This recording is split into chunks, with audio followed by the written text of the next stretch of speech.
আল্লাহ আমাদেরকে সাবধান করছেন। আল্লাহ রাব্বুল আলামিন বলছেন, কিয়ামতের কঠিন দিনে যার বন্ধু বেদিন ছিল, যার বন্ধু দিনদার ছিল না, সে আফসোস করে বলবে, ইয়া ওয়াইলাতা লাইতানি লাম আত্তাখিয ফুলানান খলিলা।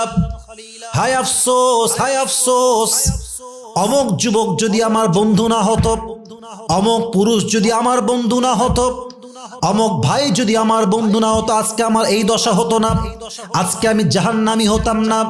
বন্ধুর পাল্লায় পড়ে নেশা করেছি, বন্ধুর পাল্লায় পড়ে হারাম প্রেম করেছি, বন্ধুর পাল্লায় পড়ে জিনা করেছি, বন্ধুর পাল্লায় পড়ে পর্নোগ্রাফি দেখেছি, বন্ধুর পাল্লায় পড়ে সিনেমা হলে গিয়েছি, কত অন্যায় করেছি। হায় আফসোস, হায় আফসোস, যদি আমার সেই ভাইটা বন্ধু না হতো, আজকে আমি জাহান্নামী নয় জান্নাতীর কাতারে শামিল হয়ে যেতাম। ঠিক কিনা বলেন?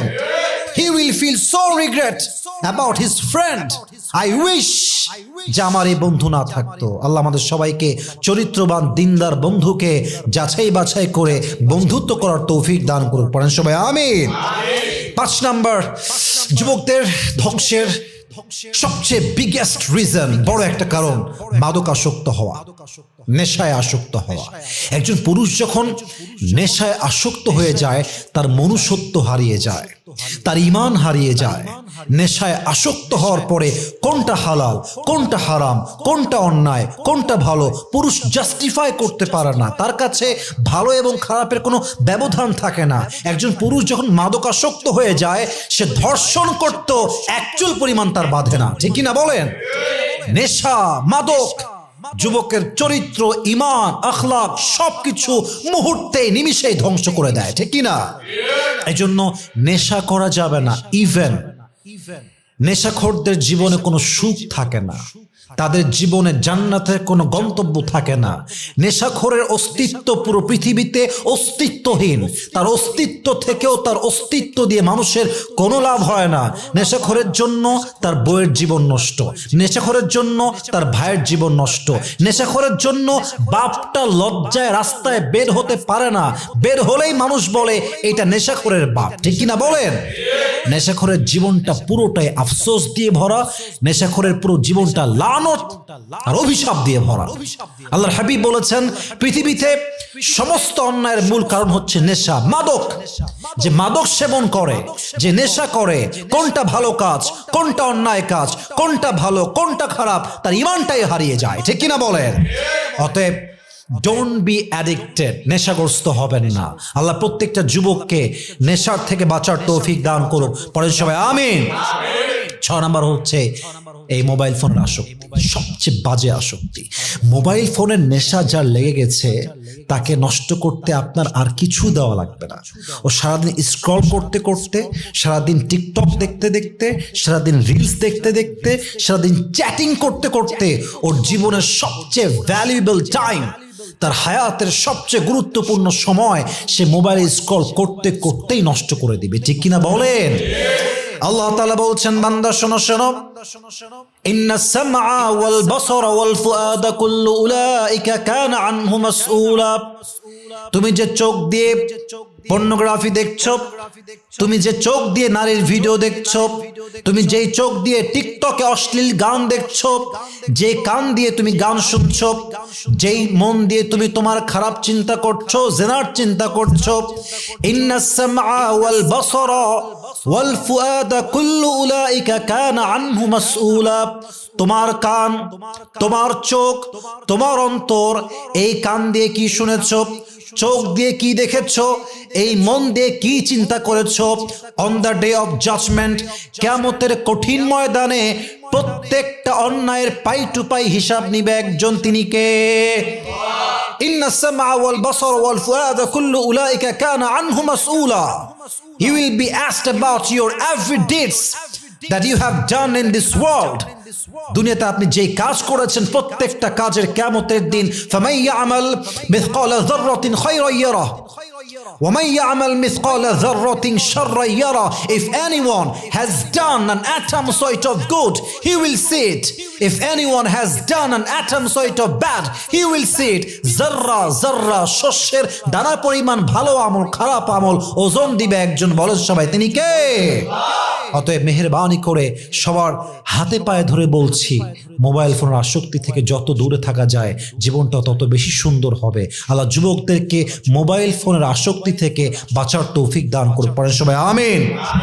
7 নাম্বার কারণ, যেই কারণটা যুবকদের জীবনটাকে তামাতামা করে দিয়েছে, এবং এই কারণটা আমি নিজের থেকে লিখি নাই, আল্লাহ তাআলা নিজেই বলেছেন।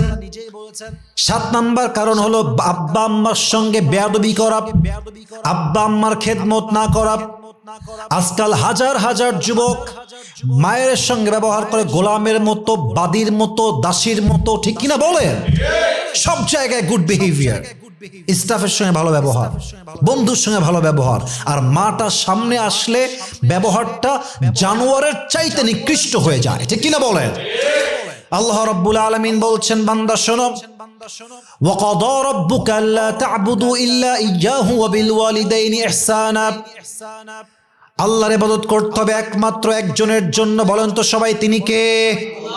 আল্লাহ তাআলা ছাড়া কারো সামনে সেজদায় মাথা নত করা যাবে না। First instruction, first guideline, first order in this আয়াত, প্রথম দিক নির্দেশনা। সেকেন্ডলি আল্লাহ এটার সঙ্গেই বলছেন ওয়াবিল ওয়ালিদাইনি ইহসানা, বাপের সাথে মায়ের সাথে ভালো ব্যবহার করতে হবে। আদেশটা দিয়েছে একজন, তিনি কে? এখানেই শেষ নয়, আল্লাহ তাআলা বলছেন ইম্মা ইয়াবলুগান্না ইনদাকাল কিবার আহাদুহুমা আও কিলাহুমা ফালা তাকুল লাহুমা উফ। তোমার বাবা যদি অথবা তোমার মা যদি বৃদ্ধ বয়সে পৌঁছে যায়, বৃদ্ধা বয়সে পৌঁছে যায়, বিরক্ত হয়ে উফ শব্দটাও বলো না। ওয়াকুল লাহুমা কওলান কারীমা, বিনয়ের সঙ্গে কথা বলো, আদবের সঙ্গে কথা বলো, ভালোবাসা দিয়ে, মমতা দিয়ে, স্নেহ দিয়ে, মায়া দিয়ে কথা বলো। এই আয়াতটা নাজিল করেছে একজন, তিনি কে? আবার আল্লাহ তাআলা বলছেন, বান্দা ওয়াখফিদ লাহুমা জানাহাদ দুল্লি মিনার রাহমা ওয়াকুর রাব্বিরহামহুমা কামা রাব্বায়ানি সগীরা। আব্বার সামনে, মায়ের সামনে বিনয়ের ডানা বিছিয়ে দাও। জানাহাদ দুল্লি মিনার রাহমা, একদম বিনয়ের ডানা বিছিয়ে দাও। ওয়াকুর রাব্বিরহামহুমা কামা রাব্বায়ানি সগীরা। বাপ যখন মারা যাবে, আম্মা যখন মারা যাবে, কবরের সামনে দাঁড়িয়ে দাঁড়িয়ে পাঠ করবা রব্বিরহামহুমা কামা রাব্বায়ানি সগীরা। এর অর্থ হলো, আল্লাহ আমার বাবার উপরে, আমার মায়ের উপরে তুমি রহম করো যেমন ভাবে তার আমার উপরে রহম করেছিল। বলেন সবাই আমিন। অতএব বোঝা গেল প্রত্যেকটা আদেশ আব্বা আম্মার পালন করতে হবে, এবং প্রত্যেকটা জায়গায় বাবা যা বলবে, মা যা বলবে, তার কথার বাহিরে যাওয়া যাবে না, ঠিক কিনা বলেন? You have to be good to your parents. You have to be good with them. একদম সুন্দরভাবে মাথা নিচু করে, একদম বিনয়ের সাথে, lower them the wing of humility out of mercy, বিনয়ের সঙ্গে ডানা বিছায় দিবেন। আব্বা যদি বলে yes, আপনি বলবেন yes, আব্বা যদি বলেন no, আপনি বলবেন no। আর মাথায় রাখবেন, লাস্ট অ্যান্ড ফাইনাল কথা এই 7 নাম্বার সাবজেক্টে খুব মাথায় রাখবেন, যদি কোনো যুবক কিংবা কোনো পুরুষ আব্বা আম্মার সঙ্গে বেয়াদবি করে, বেঈমানি করে, খারাপ ব্যবহার করে, সম্পর্ক বিচ্ছিন্ন করে সফল হয়েও যায়, ডাক্তার হয়েও যায়, নেতা হয়েও যায়, ইঞ্জিনিয়ার হয়েও যায়, বড় ব্যবসায়ী হয়েও যায়, কিন্তু আব্বা আম্মার সাথে যারা বেঈমানি করেছে, ধোঁকাবাজি করেছে, খারাপ ব্যবহার করেছে, যত বড় সফল হোক, একদিন না একদিন তার সমস্ত সফলতা মাটির নিচে মিশে ধূলিসাৎ হয়ে যাবে, ঠিক কিনা বলেন? আব্বা আম্মার সঙ্গে বেঈমানি করে আজীবন সফল থাকা যায় না। আল্লাহ প্রত্যেকটা যুবককে আব্বা আম্মার সঙ্গে ভালো ব্যবহার করার তৌফিক দান করুক। পড়েন সবাই আমিন। 8 number, that is my last point. একজন পুরুষ ধ্বংস হয় তখন যখন সে তার স্ত্রীর উপরে অমানবিক জুলুম করে নির্যাতন করে।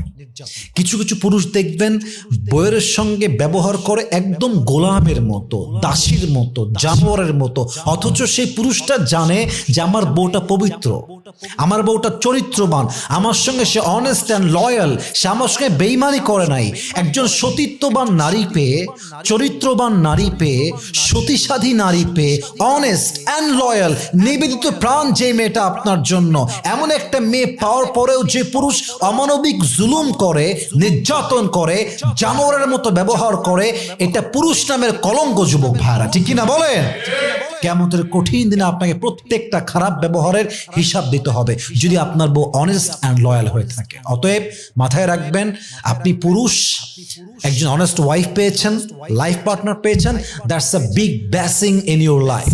মাথায় রাখবেন, জীবন থেকে অনেস্ট মানুষ হারায় গেলে জীবনটা ধ্বংস হয়ে যায়, জীবনের শান্তি হারায় যায়। কারণ এই যুগে সব পাওয়া যায় টাকা দিয়ে, কিন্তু অনেস্ট মানুষ পাওয়া যায় না, লয়াল মানুষ পাওয়া যায় না। এবং আমি মনে করি এই পৃথিবীতে সবচেয়ে লাকি মানুষ হচ্ছে সেই মানুষ যেই হাজার বেঈমান, স্বার্থপর বেঈমানদের ভিড়ে একজন নিঃস্বার্থ অনেস্ট অ্যান্ড লয়াল মানুষ পেয়েছে ভালোবাসার জন্য, ঠিক কিনা বলেন? He is the real person, he is the lucky person. তার মতো ভাগ্যবান এই পৃথিবীতে সেকেন্ড আর কেউ হতে পারে না। অতএব বউ যদি থাকে আপনার ভালো, দিনদার, সতীসাধী, চরিত্রবান, আপনার সঙ্গে honest and loyal, and she is dedicated for you and your family, আপনি তারে ধোকা দিয়েন না, তার লগে বেইমানি করেন না, তারে বাদ দিয়ে অন্য কোথাও যাইয়েন না। যে আপনার সাথে অনেস্ট ছিল তাকে যদি আপনি ঠকান, আল্লাহ আপনারে এমন জায়গায় বাস দিবে, আল্লাহ আপনারে এমন জায়গায় ঠকায় দিবে, আপনার মাজার হাড় ভেঙ্গে চূর্ণ বিচূর্ণ হয়ে যাবে, ঠিক কিনা বলেন?